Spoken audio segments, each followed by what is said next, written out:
let me get pretty for the cameras, brother. Oh, I didn't know you were turning the cameras on. Yeah, I didn't want you to do the whole. Oh, already? Already. That's like I feel like that's my opener. You didn't notice I cut it off the last one? No, I don't think we're. I know I ran the poll to do the like, hey, should we have an intro or not? I don't want to do an intro like the. You don't want to? Oh, welcome back to another podcast. I don't know. I don't. Well, I skip them, so I don't think that there's any value in it. We'll do a poll on this one. Do you skip intros? Because ultimately, that's the thing, is if we can just get into it and then not have to be like, oh, they're going to talk for a minute and a half about all this. We never get into it, though. Like, if you skipped our intro, you would skip like 45 minutes of the podcast to get to the story, and then essentially listen to a 10-minute podcast and just be like, oh, that was nice. But I don't know. The thing about the podcast, which I do want to let. Oh, wait. Okay. Welcome back to another episode of Mike and Dylan Hate It. Drama. This is episode 6. We're gonna have to start putting the episode numbers on there so I can keep up with it. Because I texted Dylan earlier. I was like, "You ready for episode 5?" And he's like, "This is episode 6, brother." So we need to do like Joe Rogan does. He just does JRE episode, bam. Well, yeah, I guess we could lose the season thing, and because we're just gonna keep going. Like, Well, there's yeah, never why- gonna be an end to the season. So. We're not gonna. There's not gonna be a season finale where like Dylan dies. So we don't need to. Unless you write it in, Brother, I am definitely dying way before you do. There's no world where I outlive you, unless something like freak happens. Just don't put that on me, Ricky Bobby. All right, you're a great family loving dad. So anytime I hear about a family loving dad, it's always drunk driver. Mm. That's how it is, man. Look, I love drunk driver jokes. Like, you'll never get good at drinking and driving if you don't do it. And that's with anything. You got to practice. Practice makes perfect. But also, if you drink and drive, you're a bitch, bro. Like, Yeah. you're a terrible person. Well, especially with like the advent of Uber and Lyft and all the ability, like back in the day when you had to get a cab and it was like $40, Just and it fucking was pass like, out in the ditch, bro. Like, that's the easiest. Pass out in a ditch, wake up in a random spot. I feel like I I hated drinking. I would drink. And when I got too drunk, bro, I just like step outside and I'd, be like touching the grass, and I'm just outside like cooling off because I'm hotter than the sun. Once again, I don't understand why people like drinking. And then just right there, like, and then I'd wake up, and that's what felt like the adventure. Like, I'm like, well, okay, firstly, where the fuck am I? Secondly, why am I outside? In some stranger's house, so I can't just like go knock on the door and be like, hey, I just passed out in the yard, and I'm just wondering, what city are we in? they're cleaning up and stepping over you. See, that's with my buddies. Our wives don't really particularly care when we get together because we don't want to drink and drive, and all of us live far enough apart that like Uber and stuff wouldn't make sense. So we just crash wherever we're like gonna drink at, and we just stay the night, and then the next morning we come home like 9-10 o'clock and back to dad mode. But like, they're always like, do you have to stay over? It's like, do you want us to drink and drive? Like, Right, let's just stay there. And right. I mean, I can, if you want me to, take out a family of 6 going home, okay, if you would like that. But so it's always got to be like an extended amount of time between the times that we get to hang out, because it's going to be like, oh, it's an overnight adventure. So. Right. So yesterday's podcast, this is on Thursday. So yesterday's podcast was a pity party. Mike is back. He is back. And I'm telling you guys why I'm back. I understand we had the pity party, and I apologize for those who did not like it. It happens. They It want to happens. hear about it though. Like, Look, I mean, I'm okay with people like complaining. Definitely vent your frustrations, but as long as you get back to it, you can definitely. I'm the first person that'll say, "Hey, man, the system is broken." All right, but sitting there whining about it ain't doing nothing. You gotta whine about it. You gotta get back to work. Yeah, and we're back. If you do that, I fuck with you. But right now we're back. Okay, so this is going to be. We're back to Mike being Mike. I think the funny thing is that last YouTube video that you posted on that new channel, where you're like, you always got to do the hard things first, and then you skip to the easy one. Nobody's made a reference to the fact that you skipped like you put the like, I hate my special needs sibling. You put that in the back, and that was part of the joke, but nobody's like mentioned that in the comments. I was like, I figured at least one person would Well, get a my comedy, I got like a piece of dried pineapple on my pants because I eat food like a Neanderthal. I think my comedy is just it's big brain. Like, it's so far out there. You just got to be dead inside to understand it. Have you seen all your Mike and Steve's?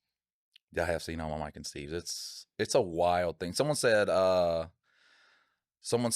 on one of the comments for the look, I look up comments on the podcast. I do not look at the TikToks and stuff like that. The TikToks and like the Facebook stuff, that is me reading a story, and it's like 2 to 5 minutes long. These are an hour long. So people that comment on this, I feel like they have, and I'm gonna talk about two of the comments on the podcast.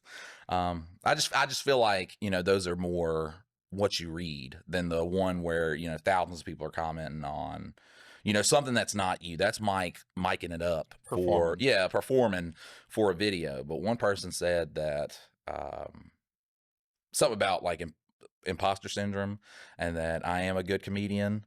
And I'm just like, look, there's comedians. Like I look at stand-up comedians as like the only comedians. Even like sketch people, they're funny and super funny, but that stand-up shit, I feel like that's a like a badge that you earn. Well, it's a live performance. Right, like, it's yeah. a live There's action. no oh fuck, I just like I can't tell the audience and be like, look, all right, we're fucked up. We gotta start all the way back over. I left out a detail. Yeah, I found out a better way to do this. That's a lot what that would be a funny gimmick though, is like have it be a funny show and then be like, oh man, I forgot a detail, and then go oh fuck, I forgot something. All right, we got to start back over. What's up, guys? And then there was a comment that said there was a review that was like, love the podcast, you guys are super funny. I need to go look it up to see exactly what it says. But then they gave us 4 stars. All praise and how funny we are, and then 4 stars. And I love that review more than anything else, because fuck, to stand on their principles. Right, to stand on your principle. Like, yeah, I love it.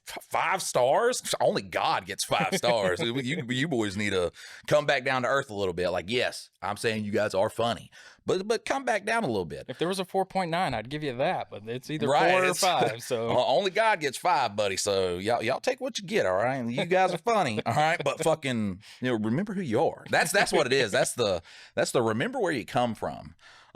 So yesterday, I had the Pity Party podcast, and maybe we wouldn't have had a Pity Party podcast had we looked up what we looked up. So we get done with the podcast, and me and Dylan go outside, and I'm like, man, if you ever try to get statistics on a podcast, it's impossible. They're terrible. They're terrible. Like, it doesn't tell you anything. So I looked up our name, and then it said Apple Charts, and I'm like, why is Apple Charts popping up on? And on the comedy podcast, we were what? The comedy, the podcast chart. Podcast comedy charts. On Apple, we were 161 when we first looked it up. Now we're not on there. We dropped off. Okay, we've fallen off. We're out of our prime. Yeah. We're has-beens. 3 days ago we were killing it. Now we've sank. We're now the podcast where one guy says something like he's about to open up a joke, and then the other guy just fucking does that laugh, and he just keeps laughing for 2 minutes, and I'm just like, well, like that. Those hurt my face, and I don't ever. I feel like if me and you tried to do that, like if I said something and you just like started laughing, hamming it up, we're never going to ham up anything for you guys. I'm going to put as the least amount of energy in this as possible. We're not fucking we will never be the podcast where it's like, oh, do you think they're all right, when I tell you that, when I say this joke, you're just going to start fucking laughing, and it's going to be the most obvious fake laugh you've ever fucking seen. All right. But you got to do it. And I'm just like, hey, why'd the pickle cross the road? And you're just like, fucking pickle, blah, blah, blah. And then finally I get to tell I don't even think the video I watched, they got to the joke. But I was just like, Jesus Christ, I will never, and it's not because, I don't know, I don't want people to watch it. It's just because I don't want to put that much energy into it.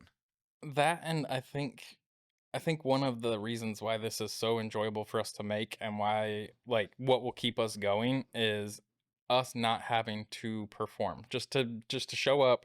We just get to have a great conversation, talk about some advice that listeners put in. And I'm sorry, but somebody did not say dear Mike and Dylan on one of these, so son of a bitch, we're gonna have to have a meeting with the listeners. But yeah, we'll address that when we get to the advice. Okay, but I think that ultimately, like, what makes this enjoyable for us, and hopefully for those listening currently, is that it's like you guys are sitting in the room with us. There's not an extra performance being made here. So I mean, I just, a lot of people are like, they just like hearing it because it's like, regular people talk. And I'm just like, brother, I don't know how much you value TikTok. But I'm just a regular people. Like I am just I was a dude in a box shop that was like, man, if I fucking shoot a funny little video, that'd be funny. And then people watched it. When that's the that's the number one thing I hate is people will be like, oh, this guy right here is a celebrity. I'm like, no, no, no, no, no, no. I make videos on a platform where you do not choose what you watch. Like it just pops up there. And I pop up for a lot of people. I am a pop-upper.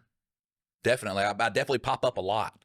And you see my face and then you listen to one of those stories. Well, But I think I'll tell my backstory for meeting Mike and everything. And like, he showed me his numbers and everything. And like, yes, that, like, I'm like, oh, that's pretty cool. Like, so this new mockumentary that we're doing is just going to go gangbusters. That'll be fun, blah, blah, blah. It did not.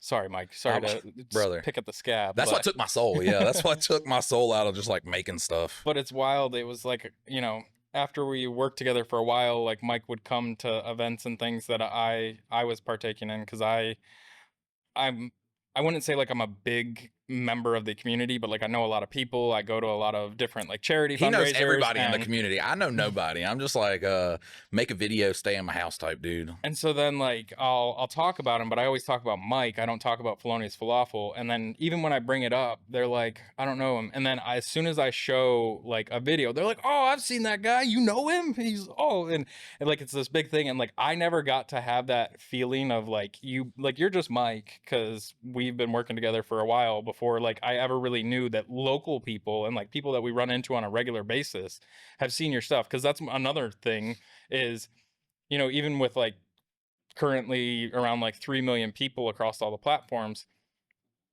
that's 3 million people that follow and subscribe or do whatever. There's 10 times that has seen it and never once just hit follow or like, so there's like, there's so many more people that still know about you, even if they're not like, you're not popping up every day for them. And so it's just wild for me because everybody's like, you know that guy? I'm like, yeah, he's just right up he lives a couple miles out of town. Yeah, Dylan sees it a lot where like someone will come up to me and look, I'm not saying like I hate people coming up and say, I love to like meet people and talk to them. And definitely when somebody gets excited from like watching my shit and they come up to me and, we meet, I love that. And Dylan knows this, I try my hardest to like make sure that moment, because I would imagine like if I was meeting like Cam Newton or some shit like that, like a fucking hero to me, like I'd be a little bit, yeah, I'd be a little gay with it, brother. 4 stars, bud. 4 stars. Yeah, rein it in. Right, rein it in. Yeah, I'm nowhere near that level. But listen, look, brother, this is what I'm trying to get to. I try to make it good because it's not like every day you meet somebody that you've seen something that you fucking like what they do.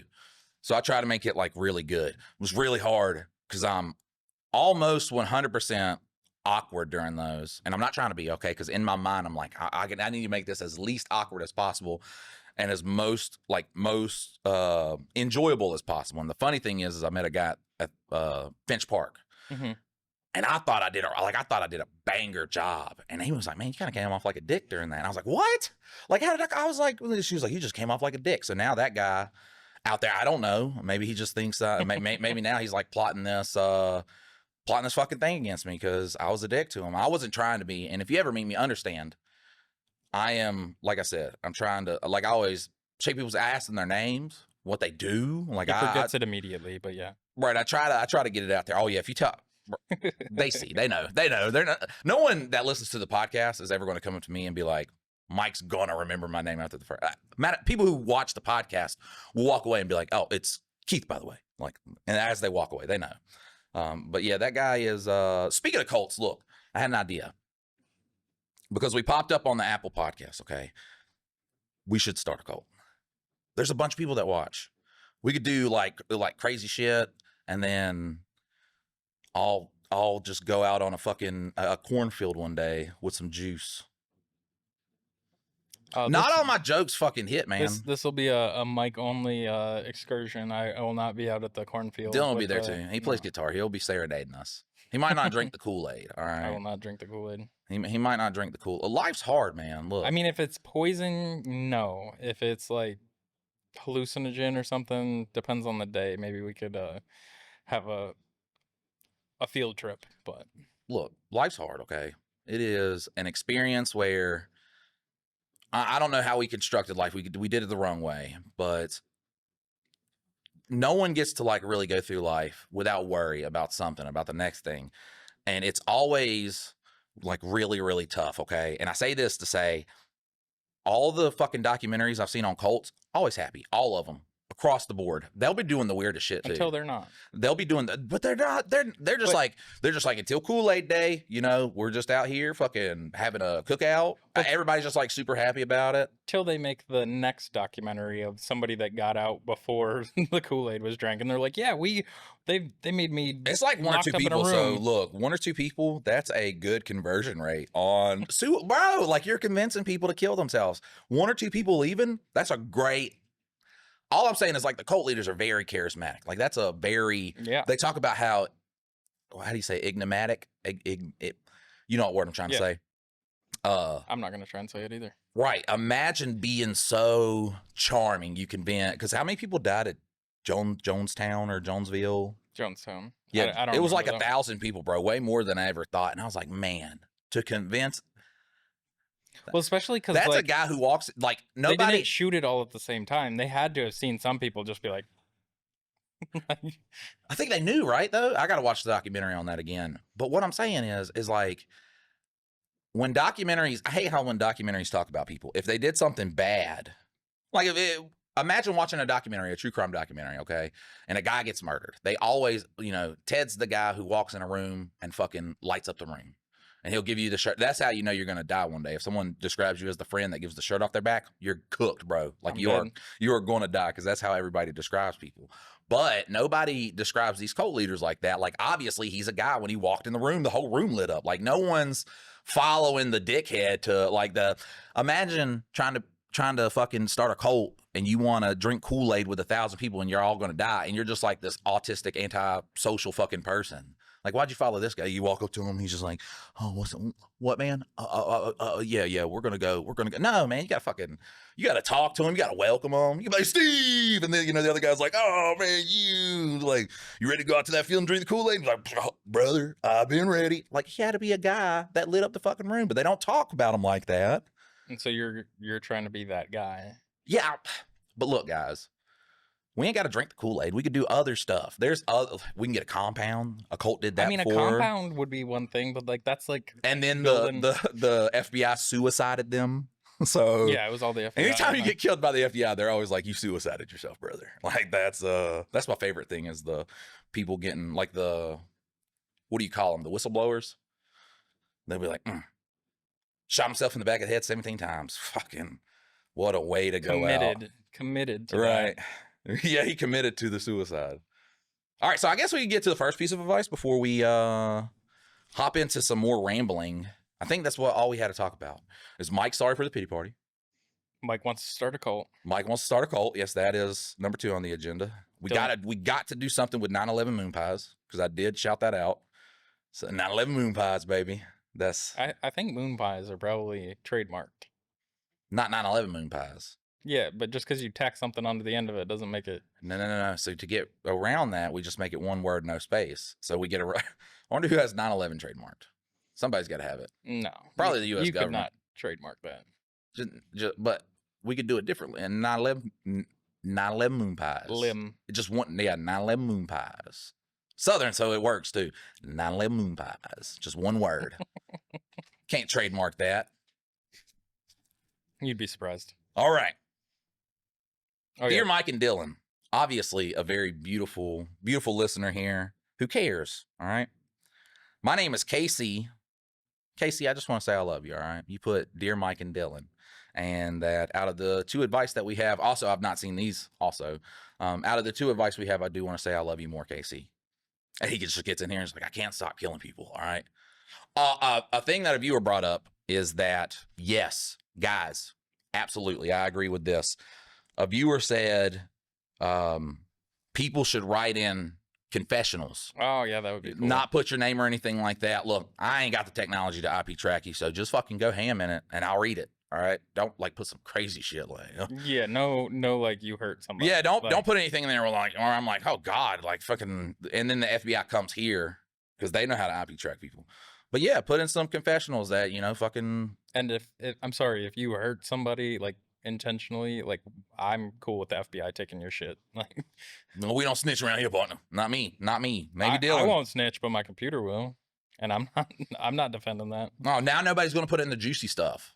The juicy stuff is fine, but like if you're hurting people on purpose, if you're a bad person, don't tell us. I mean, how dope would it be to catch a serial killer like that? Then our podcast would get some views. Okay, so take back what I said. Thank you, God. We could have attracted. Now they're going to see, and it's obviously a trap to get some views. They don't know. God, we could have had fucking like the Cat William moment for fucking Shannon Sharp that blew up his podcast before he allegedly did what he did. I haven't looked into any of that stuff. That was just ludicrous. Why is it that everybody now, as soon as they pop off, it's like they did just this terrible stuff? Well, I think I'm sorry, but like the Cat Williams thing was just a ludicrous. Like it was just a rant for like 2 hours of just like blah blah blah blah. That's why, man. Everybody's all in the Illuminati. Everybody. A lot of these podcasts, which I'm not like knocking on anybody's podcast. I don't really listen to podcasts, but a lot of the podcasts, like when I looked at the Apple charts and the fucking absolute crazy shit that we were around, and I was like, that's wild that we're up here. Because anybody that listens to it was like, why the fuck is this on the charts? Yeah. But I look at all the other stuff, man, and all those guys are like, not us. Like they're not just like regular people. And I'm just like, bro, we're in a sea full of like fucking trailer park celebrity dudes, all sorts of crazy shit. And we're just there. So if we pop up, they have nothing on me and Dylan. Zero. They're just like, all right, they've popped off. So now we got to find some dirt. These motherfuckers are boring. Till they get the night story. There was nothing bad in the night story. All I did was fight a really big drunk guy, and then everybody thought I could fight really well because I beat up a drunk guy. I don't know if you guys know this. Drunk people can't fight at all. So then everybody was like, oh, Mike's such a good fighter. And then they tried to like, there were some guys that were watching it. We're going to release the Mike episode. We got to release that on something. And it's not going to be on, someone was like, oh, do a Patreon.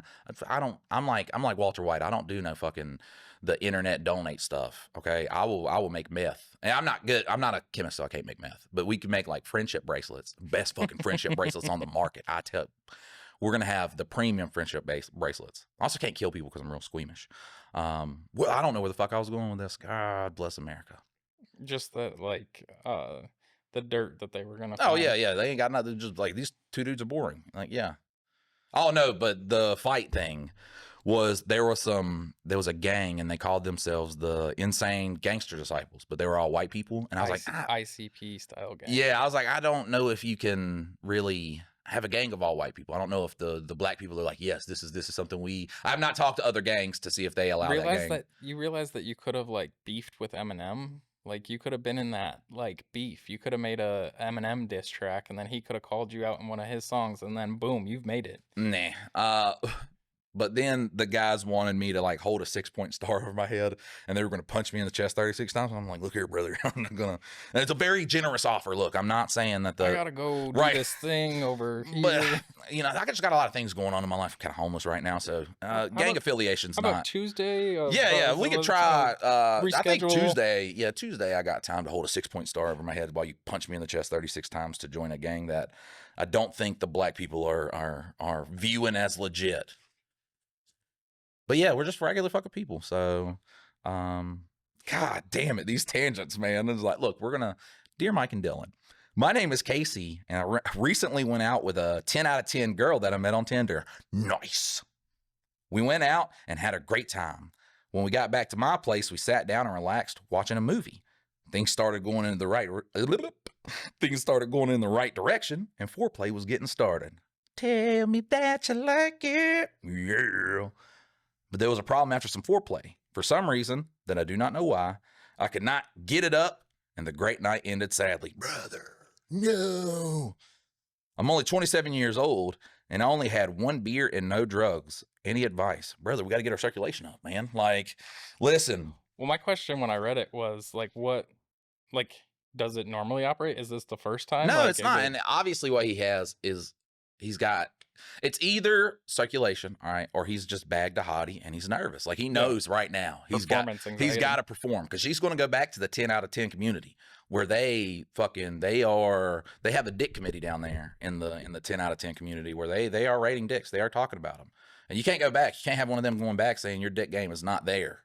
Well, he got had caught that, in his though. head, man, and it happens to all of us. All right, it happens to all of us. We bag a hottie. I assume that he probably looks like me, and he was fucking fishing out of his own. All right, and he landed a goddamn great white. All right, and sometimes you ain't got what it takes to reel it in. And all I'm saying, brother, is you got to start running. You got to get that circulation up, okay? Because people with good circulation, they get hard for no reason. I remember this. Look, you guys know that I don't have no shame, okay?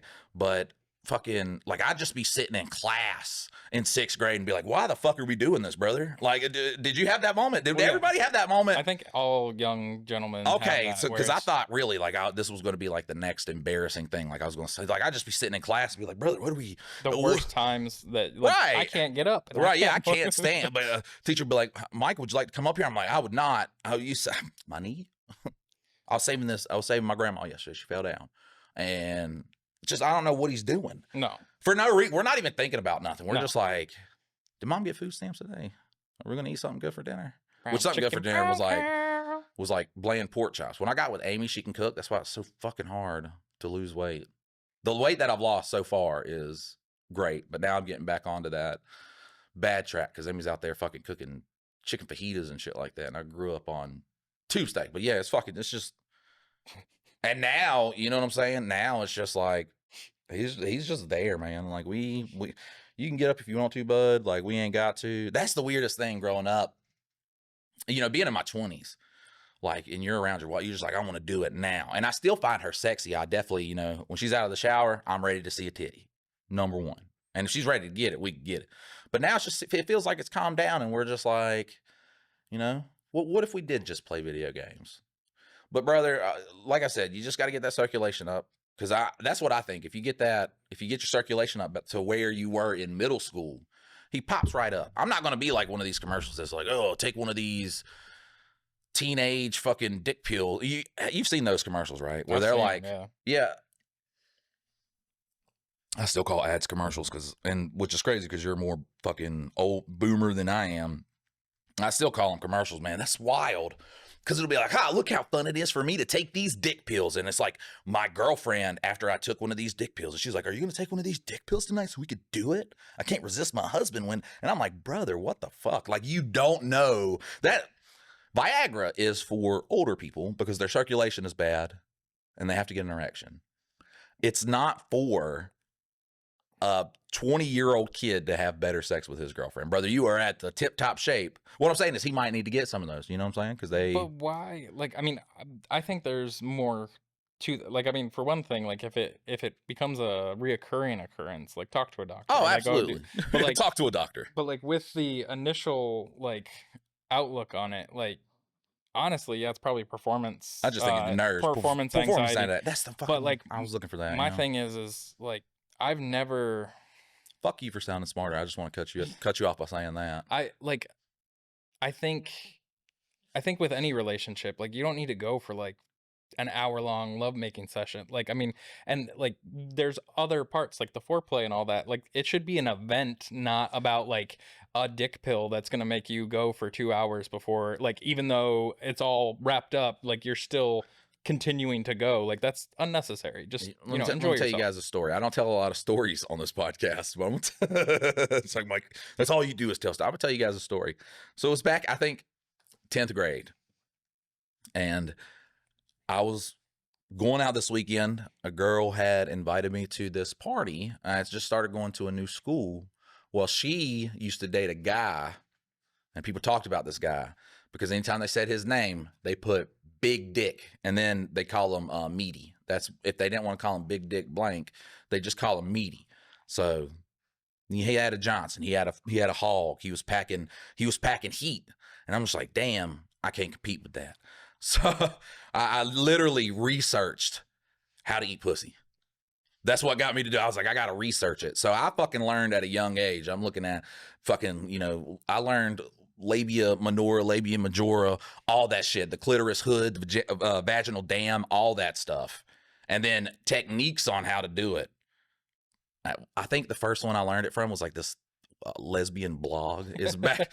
And I'm on school computers just before they knew to block websites and stuff like that. So I'm learning all this in the library, just like fucking like writing shit down. I'm gonna take a little note with me, and right before I'm gonna go to the, and I did this right before I went to the bathroom, and I pulled out all the notes. I'm like, all right, so you do this, fucking make your tongue. So yeah, the fucking everything, because someone had told me, it was like, yeah, just do your ABCs with your tongue. And I was like, that sounds stupid. Yeah. But also, Which there letter this, was I on? Does H come after G? there was this like homeless girl that used to live with my brothers because they lived in a shed. Back when we did live with our parents, they lived in the shed in the backyard because it was either that or go live in the woods. And she was even like, yeah, that's bullshit. Like that's you're gonna just, she's gonna be down there. She's like, is that an A? Is that a B? Because it's not gonna feel good for her. So I had to look it up. All right, can you tell me which letter I just Right, and that's what makes it, bro. If you eat a girl out, what I would have done, this is what I would have done. I'd have just, bro, Oh, yeah. gave her the best Performed. head. Yeah, Yeah. gave her the best head of her life. All right. And then I'd have just stood up. And if I knew right then I was having dick problems, and I'd be like, and you get the rest later if you're Yeah. a good girl. I want to wait. And then just fuck it. Because then she's just like, oh, God, like this is a fucking That would've sex maestro right That would here. have been a good move. Yeah. And then she just leaves the fucking apartment and you close the door and you're like, fuck, what are we doing? And then as soon as she's gone, and like 30 minutes later, he's just going to be like, from the section, you bitch, you motherfucker. Where were you 30 minutes ago? Right, Like, where were you? Now, there's been times, especially during like the drug days, where I'd bag a fucking, just like a 10 out of 10, and that's all we did. You know what I'm saying? And I was just like, all right, now get out. And she's like, what? You're going to do that? And I'm like, yeah, because I'm going to beat my meat for like 6 hours, try to get it to do something, and it's just going to be wet and floppy. Okay, it's not conducive for sticking in the vagina. But yeah, you gotta master the foreplay, just in case you start having problems down there. Then you just end it, bro. You just fucking, and that's all you get. And that's all you get, darling. Like, you gotta get the fuck out of here. I'm telling you, because then she's coming back. There's no, the weirdest thing too. There was this one girl, and she didn't have the best body, and this is the only one I feel bad about. She didn't have the best body. She had just had a kid, and I'm like 18 at this point. She's like 25. She had just had a kid, so she just had like the kid belly and shit like that. And I'm fucked up. Like I'm like high as shit. And I just walk into my friend's house. I didn't even know this girl wanted to have sex with me. She's, like I said, not the prettiest girl, but fucking, look, I'm here to spread love. All right. Look, I was a loving type of dude back then. So I walk in there and she's like started talking to me like that because she was like, no one's here. And Mike can get clues, you know what I'm saying? And she was like, let's do it in the shower, which I thought was weird. And I hate shower sex. Like, people be like, shower sex is so hot, so 50 Shades of Gray. No, bitches, like, they'll turn the water on, and for one, it'll peel your skin off. Yeah. And I'm just like, I can't. 140-degree waters. So yeah, she turns the water on, skin peeling thing, and I'm on pain pills, and I feel pain. That's how hot this fucking shower is.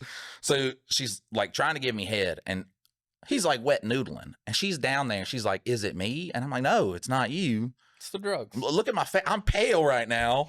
My pupils are just. That's all it is. I look like a fucking alien. I'm high as shit. You got the water. And it was it was just sad though, because she was probably real fucking self-conscious after that. Yeah, I mean, even if she knows that it's not her, like, right, she's still gonna feel like, she thinks that I'm making excuses, and I'm like, darling, I just did enough drugs to fucking take down a mule. Right? Yeah, I'm fucking killing an elephant. Like, you're like resuscitating me would be easier than me getting my dick up. At least then you only got to fucking. I think that was the first night I had tried Suboxone, the thing they use to get people off drugs, except for we were doing drugs and then we were out of drugs and we're like, fuck, we have no more drugs. Let's do the other. Yeah, and then a guy was like, oh, I got Suboxone. We were like, oh, great. We had done that, and a guy, like, he crushed it up, and the first time I ever did it, it was like a little fucking, I can't even describe it to you, but it was orange, and my thing is it had a taste to it in the back of your throat because we snorted it, but it tasted like oranges, and I was like, oh, what a delightful thing to get people off of heroin. Yeah, you're not supposed to snort it. Right, so we go, that happens, and then things start to turn from there. We get in a car, and I'm like goofing off in a way that I've never goofed off before. That's why I was like, this shit, the shit that scientists make is like always way worse than the actual drug. Like, the shit that they make to get you off of it is always worse. I stick my head out the window, my hat flies off. So then I have to go and get my hat. And then I'm like outrageously angry at people. I'm never an angry guy. And I'm like, Why'd y'all let me stick my head out a window? And then we get to like this trailer where my brother's at, and I get into a fight with my trailer. I get into a fight with my argument with my brother, which never happens. I'm not really an arguey type of dude. We get into a big argument, and I was like, ooh, this shit might be not good. So that was the first and last time I ever did that. Yeah. Fuck that shit. But yeah, man, just look. You gotta master the foreplay. That's number one. I think that makes the whole experience more fun anyways. That's why I never really liked hookup culture that much, because like I'm not just gonna like go to town on somebody that I don't know. And so like it's just way more fun to like, I always thought of it like a video game. Like this chick's obviously been with somebody else before. Can I one up her experience from like, can I get the high score? And so like I always enjoyed the gamification of like making her crawl out of her skin. You like, do have to be you have to be cautious though, because once again, I'm not saying all women, goddamn, don't come for me, but sometimes, man, you go down there and there's a smell to it. And brother, if you lay it on too thick, then it's expected, okay? And you never want to do that. So you always got to do things to get an idea of what the kitty smells like. And the best thing you can do is to just go down, like kiss the leg, and as you're going by, just give a little sideways kiss, give a little, and as if it's good to go, it's good to go. Now see, that's not just a girl thing though. Guys have that same issue. Oh, And bro. So like you gotta be mindful of that. Mayonnaise dick, bro. Yes, and every guy 100% knows that they've had mayonnaise dick at one point. Like maybe you weren't like making love with mayonnaise dick, but guys know what mayonnaise dick is, and sometimes they serve it up to. Yeah, sometimes that's what it smells like. It smells like a warm mayonnaise. Oh man, you're turning everybody off right now. Oh, whatever but guys know. And then if there's girls listening, they're like, I've come across a mayonnaise dick. Smells like just. This was kind of like a sensual conversation, and then it's like, let's make them smell this in their mind. Yeah. They get a little whiff of their past into it. But yeah, man, just next time if you bag a 10 out of 10 and everything's going right, man, you got to have that foreplay game up. And the best way I could tell you how to do it, and this is how I did it to where I got the best feedback. You know what I'm saying? You know how you guys leave reviews on this? Well, women leave reviews with other women. This is how I got the best review. As this, look, you first start off with the kissing and the touching and the sensualness, okay? The biggest thing is you got to learn how to read like a woman's body and like what different tenses and moves and shit, what that means. And that only comes with time, and that's something that, I hope you know. That's a experience thing. But the best thing to do is to just kiss all the way down. Like I said, you kiss all the way down at the legs, you kiss back up the thigh. And when you start, you got to start soft. Don't ever just like fucking punch that thing. Yeah, you just go A. Yeah, B, no, yeah, don't do that. C. Don't do that. You make your tongue as flat as possible, okay? Do not tense it up at all. And you start at the bottom, and you slowly go up. Because what that does, too, is helps you find that clit, which sometimes is a hard motherfucker to find. If she's got a lot of labia going on down there, back when I was young. Like I said, now, I mean, and plus I've been with Amy for 12 years. 12, yeah, 12 years. So, that one I could fucking run in the room, fucking do a diving belly flop in the bed, and immediately, tongue on clit. Like, yeah, that's just a lot fucking, I know there. But just do it like that. Like I said, soft all the way up, and then just start soft. I did have an ex where hers was just like you had to fucking punch that thing to get it to feel something. Jesus Christ, you had to fucking put like a jackhammer on it. Those are the ones, like, guys would always be like, yeah, my jaw just hurts so bad. And I'm like, if you're doing it where your jaw hurts really bad, you're doing it wrong, brother. Her, that was like fucking, it'd get done. She was like, that was great. And I was like, thanks. Just let me just roll over it. Like, Jesus Christ. But do they have an X rating for podcasts? Because I think we're gonna have to go into that. Nah, this ain't X rating. This is educational. What? You can't X rate. If they X rate this, they are, I don't fuck it. There's something. The kids, yeah, the kids have a word for everything now. I'm just say fat phobic because I'm fat. Yeah, if you disagree with me, you don't like fat people. All right, and fat phobic's the funniest shit because who would be scared of fat people? Like, when you put phobic behind something, it means you're scared of it. And I would never be scared of a group of people that, in order to get away from, you had to light jog. Like, all right, we're gonna get into the next one, but yeah, man, just like I said, focus on the foreplay, and if your dick can't get up, that's what you got to do, man. You gotta spin it. You gotta spin it where it's your thing, you know, if you're sitting there trying to, and you make it known that your penis is just not peening. All right. Well, then see a doctor. Also, If it becomes if it becomes frequent, a reoccurring thing, if it's not like well, even so, I don't know. See a brain doctor, you know, because performance anxiety. MMA fighters go through that, and then they go see like a therapist or something. I don't know. Chael Sonnen said it once. or listen back to this podcast. Yeah, a listen second back to time. this podcast and be like, just take notes. It works. That's where this is going to be the part where people are like, "Yeah, you lost me during that sex thing, Mike. I didn't know that was coming." I didn't know that was coming either. Fuck it, it helps. It's like look, I said, oh, is there 3 of them? 2. Oh, God. Which one's the first one, the big one or the little one? If you just pick it up the way that it was set down, then you got it. Thanks, bud.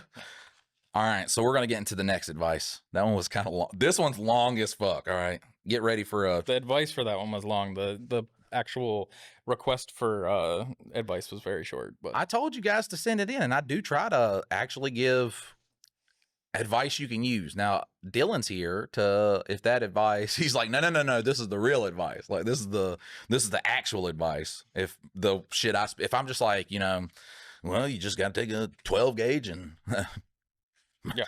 No, our lawyers said don't say that. Our lawyer is Dylan looking up, can we say that? That's our lawyer. What is it? Quora? No, for me, it's Claude. Claude answers all my questions. Oh, this one just says, am I being a big baby? Yep. Put, dear Mike and Dylan, am I being a big baby? Yeah, dear Mike and Dylan, am I being a big baby? Yeah, just put dear Mike and Dylan in the title, I guess. And then the audacity to be like, not only am I not doing that, I am sending an autobiography. But we're gonna get through it. All right. Everybody's been requesting that we read the long ones, and this one was a pretty decently. I'm adjusting my shirt now. I'm getting locked in right here. All right. All right. The only thing I'll say, Mike, is let's not go tangent crazy throughout. That's what I'm saying. We're gonna lock in because we're gonna get through this whole story, and I'm not gonna stop. We're gonna get through this. I'm locking in. I'm adjusting the shirt. Also, I do want to tell you guys, I am going to work to get healthier. Not because I care about being fat. I saw this video where there's a streamer named Queso, and he adjusted his shirt, and the whole comment section was like, "Oh no, the fat guy shirt adjustment thing." And that shows that he's like insecure about it. So now I'm insecure about pulling my shirt and people thinking I'm insecure. I'm like, what? No, man, it sits on your titties. I don't want my shirt on my titties. So I like pull it off. I'm just like, oh, I got to breathe. It's getting hot in here. I'm built like a walrus, man. I'm built for cold environments. So when it gets a little bit warm and I get a little bit moist, you know, mayonnaise style, fucking it starts sticking to my titties. So now I got to lose weight because I'm afraid people are going to be like, oh, I'm insecure that people are going to be thinking that I'm insecure about being fat. If that makes sense. But you're not insecure about being fat. At you're all. insecure about people. Dylan seen me on the side of a highway, just like, I'm just like, just titties out. Yeah, titties out, just swinging them. I don't give a fuck. But now people are going to be like, oh, how sad. Don't fucking feel bad for me. Ain't no goddamn yesterday was pity day, all right? This is different, Mike. But we're locked in. I'm going to get through this story. 0 tangents, all right? Oh, you know what we should do? All right. Roll up like a paper or something like that.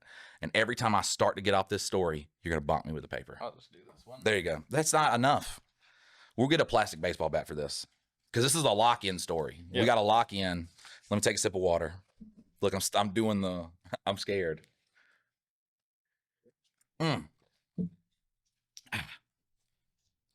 Hey guys, 30 female. Yep. That's why it's so long. You didn't even mock me. There we go. All right. Need to know if I am being a big baby for this or if I am justifiably pissed. A little backstory for this current situation. A little one. I work for a mobile modular construction company. They do not have a great reputation for paying vendors, and we have had material shortages multiple times due to lack of money. I have worked for this company for 2 years now. I started as a forklift operator, nice, doing material handling. 3 months later, I got shipping and receiving added on with a $2 raise. 5 months later, we moved warehouses where I became the packer for the logistics team, handling container pickups and drop-offs, keeping up with Excel sheets for container progressions and QC on the side. $3 raise. 5 months later, our shipping and receiving guys quit, so I get to take over as well, which came with a loading and unloading the 20-inch and 20 foot. 20 foot and 40 foot build out containers. I don't know, with a big forklift. Kind of nerve wracking. $1 raise with the promise of more after 3 months. Well, maybe 4 months later, the company has lost a massive amount of money somewhere, and we barely have any material again, but people are still showing up for work but have nothing to work with. From what I've been told in the past, when material gets short is, we always get paid, so we ain't worried. Well, that was until the first payday when we did not get paid. You immediately quit. That's it. Found another job. Go somewhere else. Took a week to get the first missed payment settled, but it just got worse after that. And at the end of it, employees were 2 to 3 paychecks behind and getting pissed. You got to beat a man up. Like, you got to, guys, we came from hunter gatherers. Like, when we had to figure out a situation, we fucking bonked it. Like, just because we're like more of a society now and we have more morals, don't pull out that paper yet. This is real. Okay. Just because we have morals now doesn't mean we can't get back to the bonking. All right. I'm gonna get back to it. Look, getting back to it. My husband and I are blessed to where we have more than enough money for ourselves. We don't have kids yet, smart, and only have our mortgage, utility bills, and insurance to pay for, so we are okay, but we're concerned about the missing paychecks. I eventually got furloughed for a month and a half. I did get paid out for checks missed in that time, and when they called back, I was asked if I would be interested in being a purchasing agent.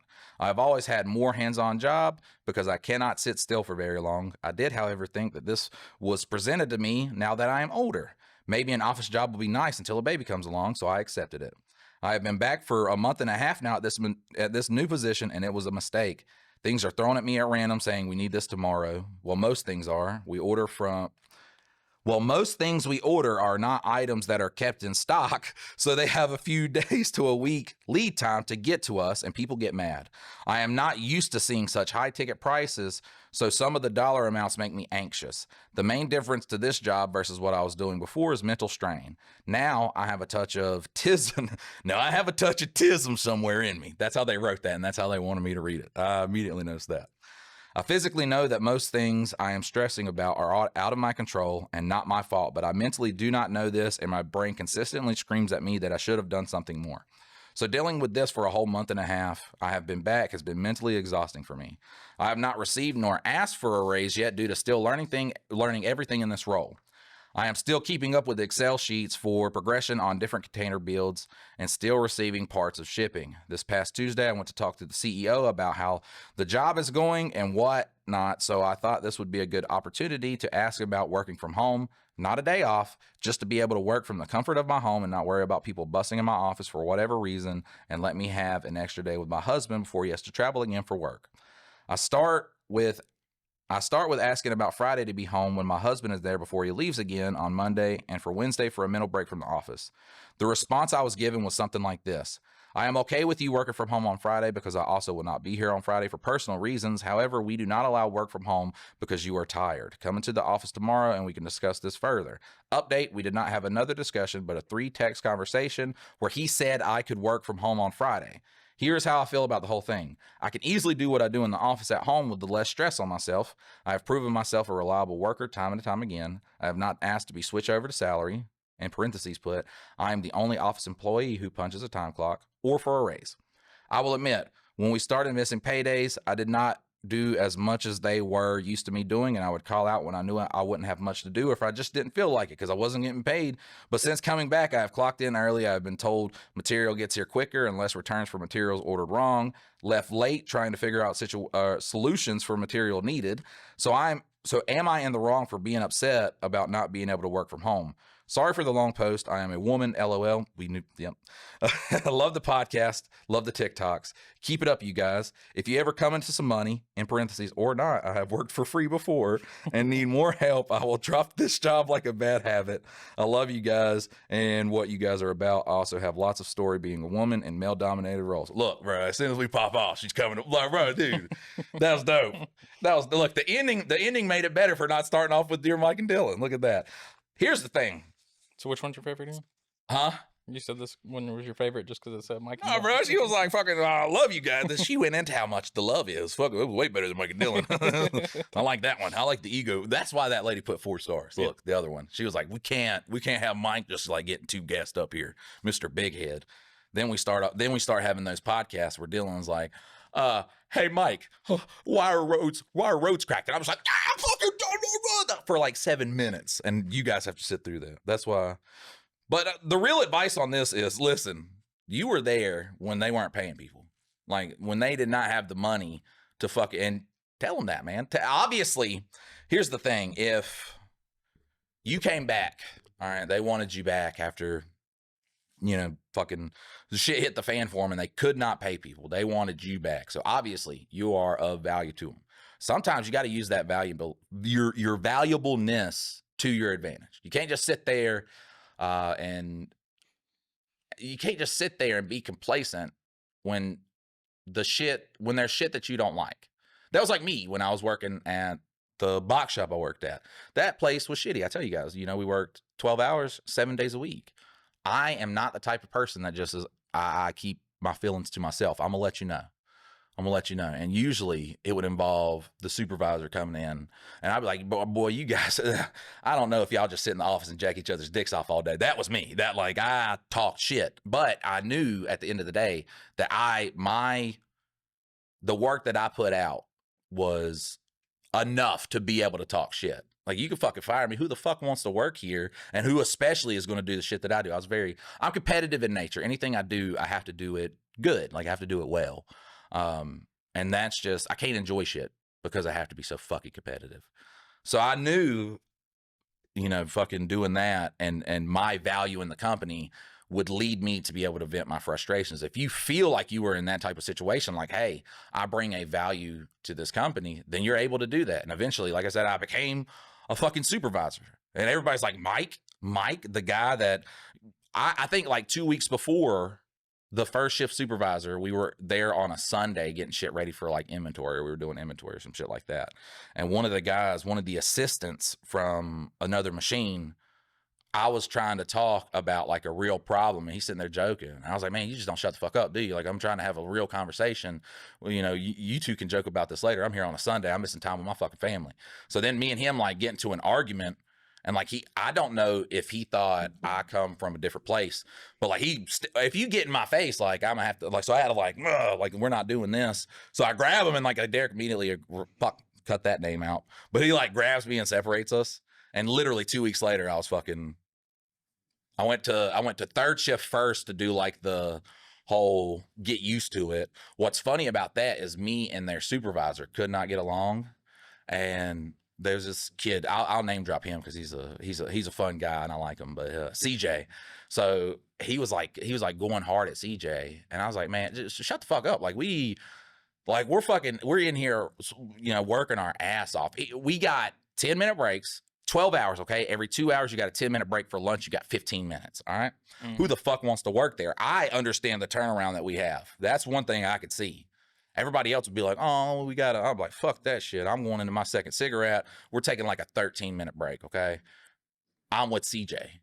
So we get back to it, and this, like, which I shouldn't have, because he's like known as like a bad motherfucker in High Point. So I don't know if I thought I was, but I told him when he started yelling at CJ, like I was standing up for CJ.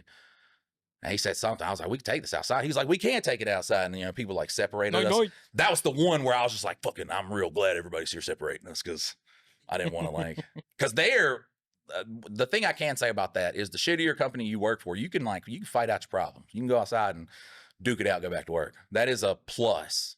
You just gotta make sure the person that you're fucking with ain't that guy, because they were like gonna change the meaning of your nickname, right? Night to you going to sleep. I mean, I did, like, I legit had like I don't know what you call it, like I was a little bit of a hothead, especially when I was younger, but I never wanted to like fight people. That wasn't just like I wasn't like, yes, I'm about to get into a fight. I love looking like Turtle man. He could not wait to get drunk and fight people. Never won a fight in his life, and always lost pretty much by getting knocked out. He probably has like the most advanced form of CTE. He smokes meth now, which, sucks. A lot of my old friends from then, they got into that. So that's the reason I never touched that one. But yeah, you gotta understand the value that you bring to a company.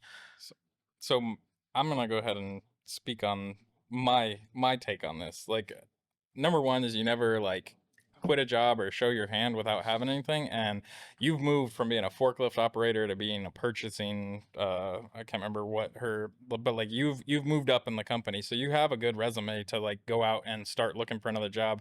And then you have a bargaining chip to go into the office and be like, hey, I want to do this. And if they don't live up to what you want them to do, just be like, okay, I got a new job, so I guess I'll put in my 2 weeks right now. And like, but it's way easier to get a job when you have a job. And also, like, the whole thing is you do have a ton of value at that company.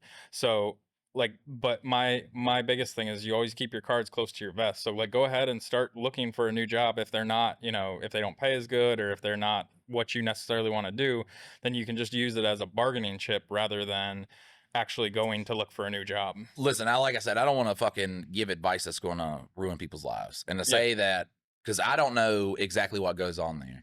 You know, they were missing payments. Once again, Yeah. you stuck through that, but companies are not loyal No, to not at the all. best employees, especially the ones at the top. Me, I knew when to hold them and I knew when to fold them. A CEO is a different ball game than like the supervisor or the plant manager. I'm not going to corporate and stating this shit because they're going to be like, who the fuck are you? I can get 10 more of you, even though that's not the case, you know. Yeah. And they don't see that type of hurt. It's only the guys inside of the building. So that's who you kind of got to, you know, play ball with. Right now you're playing ball with a CEO. So I'm not going to say just like, Which is probably a smaller company, like the fact Right. that you're just in the CEO, Right. like having a conversation. and But before Dylan so rudely interrupted, I wouldn't just like walk in there and put my, you know, just slam my dick on the table and be like, listen, this is. I mean, that was your advice to her, like, was to just go and Right, tell her yeah. how valuable you are. And But she does bring a value. Also, I do want, because people are going to hear that. Like, new people are going to hear that and think that's the most awkward thing to say to the guy you're doing a podcast with. That's like our inside thing. And I'll never explain that again.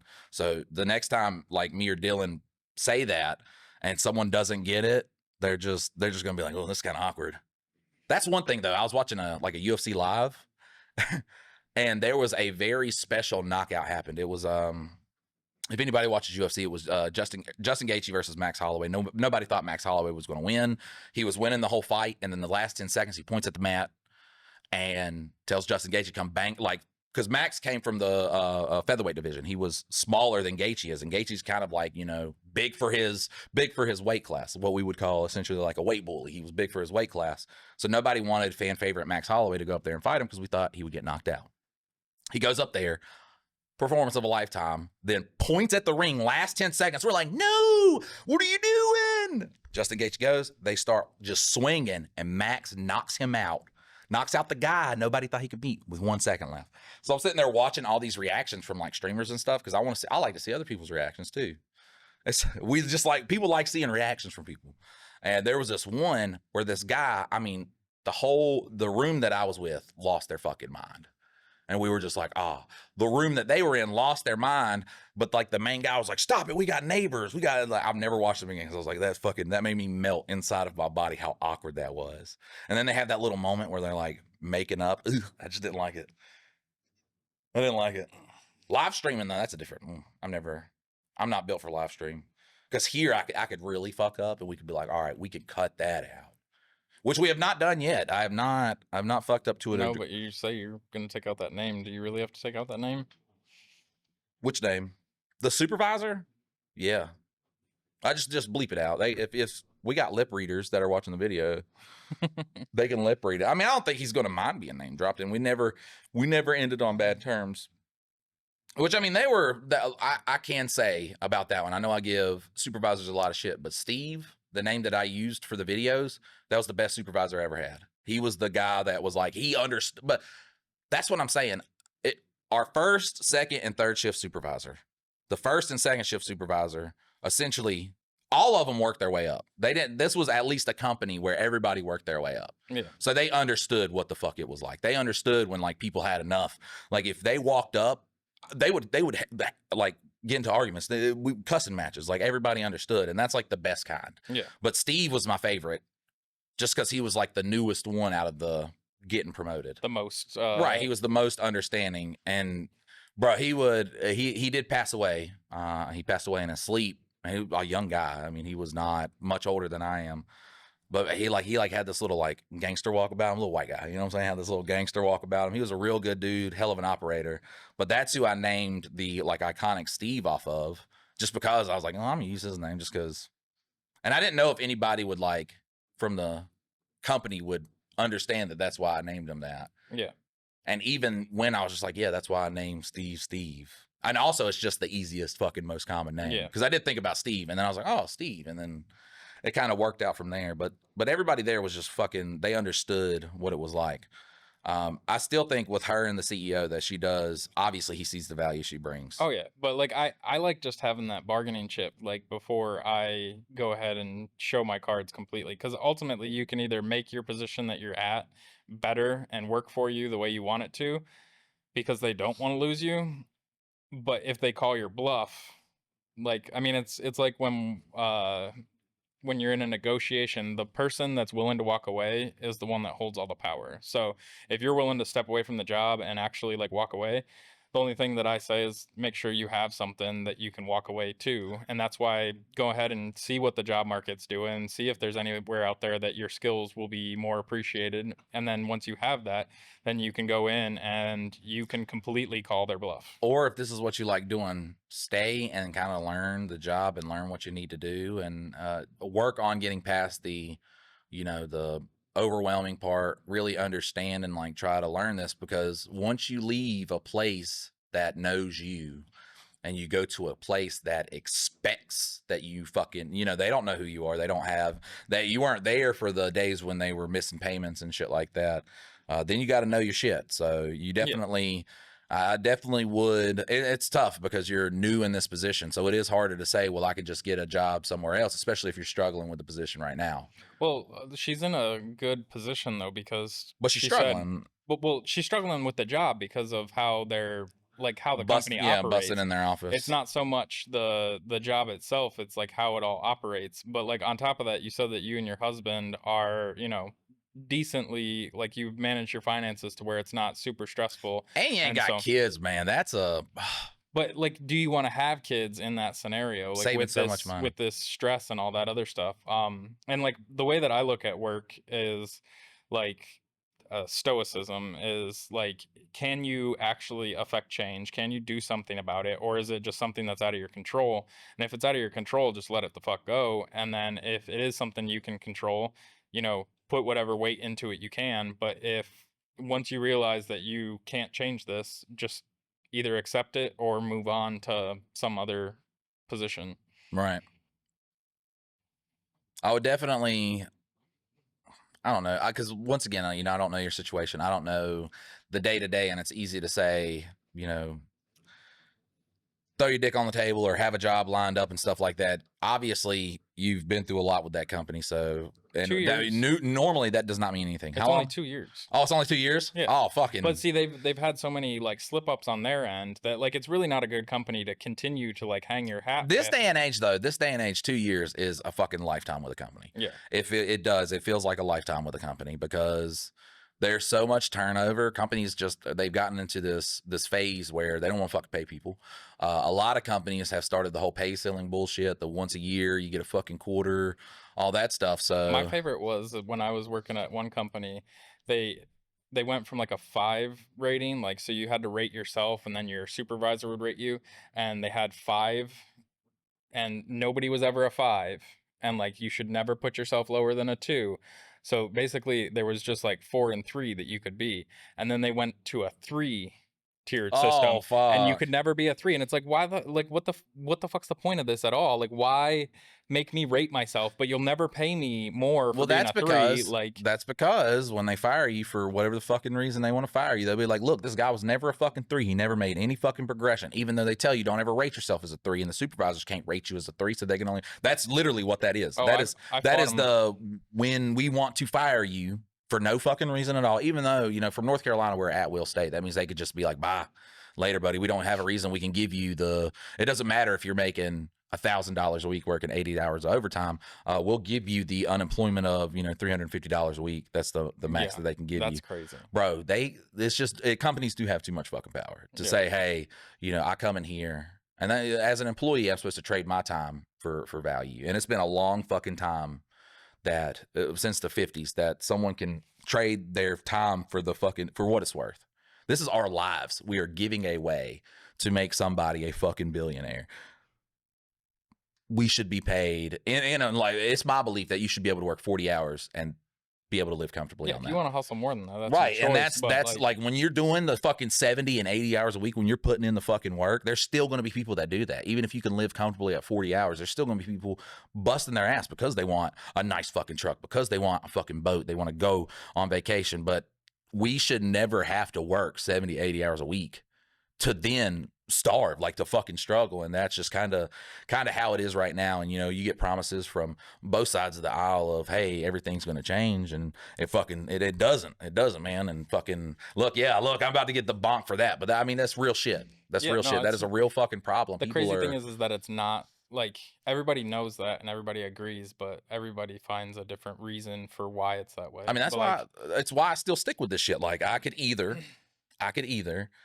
starve making some fucking jokes, or I can go back to a fucking box shop and work 70 hours a week, and I'm going to get by. I'm going to get by, but that's the best that I'm ever going to do, is just get by, because for some reason it's set up that people in this country who want to fucking work, man, and fucking give it their all. My fucking mother-in-law is a workaholic, the best worker that Hardee's has ever seen. I guarantee you.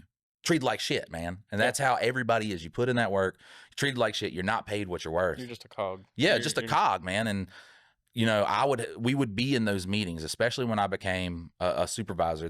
I worked in the High Point plant, I went to the Thomasville plant, and I was a supervisor. Okay, so I got to see behind the curtain when, you know, we're sitting there and we don't have to work a Saturday, we don't have to work a Sunday, but it'll look good because we just had this, you know, record-breaking month during a time where everything was shut down too. You know, fucking pandemic was happening during a time. It was like, you know, but you know, this company's making record-breaking profits, and then still come time to get a raise, well, you get a quarter, because that's all we can do. And that's, man, it seems like it's everywhere. You got a couple people be able to watch this and be like, oh, well, I work for a good company, because they don't do that shit. But a lot of people, man, get shit on. And then what the dynamic that I don't like, and this is the only dynamic, like I said, I'm not going to get political with this. I'm going to talk about us, like, as people, like, because there's going to be people from all walks of life. There's going to be truck drivers listening to this, welders. There's going to be people who work in factories, people who work in offices. Yeah, Dollar General. There's going to be people who work in an office who are selling things. There's going to be people from different walks of life, but still under that fucking, you know, that line that says you're something, which is getting more and more each fucking year, is that we can't. The worst thing we do is we shit on each other. Mm-hmm. Like, factory workers will complain about something, and, you know, a tradesman will be like, well, just get a fucking trade. Well, you know, they didn't teach that in school. They said, hey, you go to college, that's how you make a living, which turned out to be a lie. A lot of people wasted their fucking time. So now they're in these factories, they're doing things that, you know, they're working 60, 70 hours a week to make it, to get by. And we don't, you know, a lot of people don't have time to get a trade. And all I'm saying is that we're all working people, man. We have to fucking listen to the plight of everybody else. I understand there's going to be tradesmen that probably have their own business. Not everybody, look at me, like, not everybody has the aptitude to run a business. If I started a business by myself, it would absolutely fail. I do not have the aptitude. People are different things in life. Like, they are great at different things. And there are some things people will never be great at. Me, I will never be great. I will never be the guy that's like the numbers, the business. I will never be that guy. Honestly, if I wasn't like funny, that's it. Like, you know, I'm 60, 70 hours a week for the rest of my life. Like, ceiling for me was supervisor. But I got lucky, and literally lucky, to be a little bit funny where people like to hear me talk, and was able to do, you know, this shit where we still don't make it, but, you know, it's tough, because nowadays we don't want to listen to the plight of fellow people. Everybody has different skill sets. Some people, man, I'm telling you, it's physically, people who work in factories know you work. Like, you work. You get in there, from the time you clock in to the time you leave, you work your ass off. And for some people, that's just like not an option. And the one thing I will say, and it should not matter on what group, red or blue, what side of rich people you believe is going to get us out of this shit, is that us as people are the ones we should never shit on. And Dylan's not here. and I'm done with my point, and I don't want to go deeper into my point where my point becomes less pointy. So I think I should just change the subject. Like, I'm looking at the cameras now, talking to you guys. Oh, I could take this moment to say, hey, guys, rate the podcast. Let us know how we're doing. Give us a little bit of feedback, so Mike can be like, oh, don't do that again. Like, get in the comments and be like, Mike, shut the fuck up, all right, about the way the world works, okay? We don't want to hear that. We come here to listen to your fat ass give some advice, and that's all we want to do. You shut the you shut the fuck up and you give the advice. But yeah, send in some more advice at mikeanddylan.com, MikeandDylan.com. Read it again. I fucking MikeandDylan.com. And then, yeah, give us some reviews or comments. We like to hear, like, that's why we did this longer one instead of just doing the short ones. You guys have requested that we just go ahead and go for them. So it was tough, and I got through it. So we see that Mike can get through it. And also, I do like the whole confessional thing. We could do like a segment that's like confessionals if enough people send them in. And then I know we got the Surprise Wednesday podcast. People are used to the Monday and Friday formula. I don't know what to say about the Wednesday podcast. I wanted to drop it for the people, especially since we were having a pity party. I did kind of want to give them another one. Well, I think the whole thing is we're not sticking to a specific posting schedule. We're going to try and, like, we really need to build up a backlog. So, in the early stages, you might get 2, you might get 3, and we're just going to keep putting them out as best we can. Typically we're going to try and like stick with like maybe a Monday, Wednesday posting, but it could be Monday, Wednesday, Friday. It could be Monday, Friday. It could be Mondays. You're definitely getting them, and you're definitely getting, I think we're going to stick with what people know, because people expect the Monday, Friday. So I think we definitely should stick with that. And then if we do switch, we'll announce that kind of in a podcast. If we add the third day, which I'm not gonna lie, when I saw 161, I was like, Dylan, we could podcast every day. Which is so funny, because you see like I said, on TikTok this week, there was one video that did 4.5 million, one that did like 3.1. And I'm sitting there looking at 1,400 people streaming a fucking podcast on Spotify, listening to an hour and 10 minutes of me talking. I'm just like, this will be an hour and a half. Yeah, this one's great. This one's gonna probably be the longest one. But I saw that and I was just like, it was just like the most magical feeling. And it's like what you said, to think that like a truck driver is going down the road and just listening to us shoot the shit. Or somebody in an office. Right. Yeah, guys. Send us the little confessionals too. If you want to confess about something, look, we're here for you. I was going to say we won't judge, but we are specifically going to judge you, but in a good way. Like, we understand. I understand. Dylan understands, as regular people, how hard life is. Like, how much it sucks. The hurdles you got to go through, whether it's a parent, whether it is, a worker, whatever it is. We understand that. And that's why I do like to be funny. I do like to make people laugh, just in the normal aspects of life. Like the conversations you're getting right now is the conversations that me and Dylan do. And we go off the rails and we have a good time. But at the end of the day, we do talk about real shit. So we do try to give real advice. I am going to watch this back to hopefully make sure I didn't tell that girl to ruin her life. You didn't. No, okay.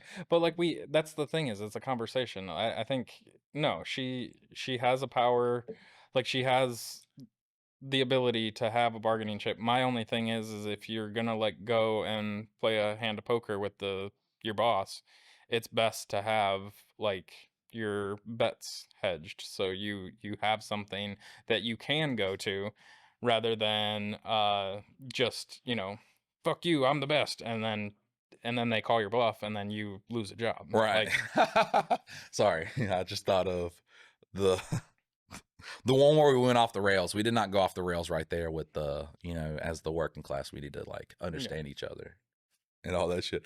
I just remembered how off the rails that went. And I was like, the only way, I'm not even gonna say it. I'm not even saying it. Listen, guys, this has been a wonderful episode. I enjoyed, talking with Dylan. I can't wait to hear your guys' feedback. And, I'll see you Monday. Later. I like the later. I need something like that, man. And it probably is something like this where I just fucking end with the later. And then I can't do later potato because you stole it.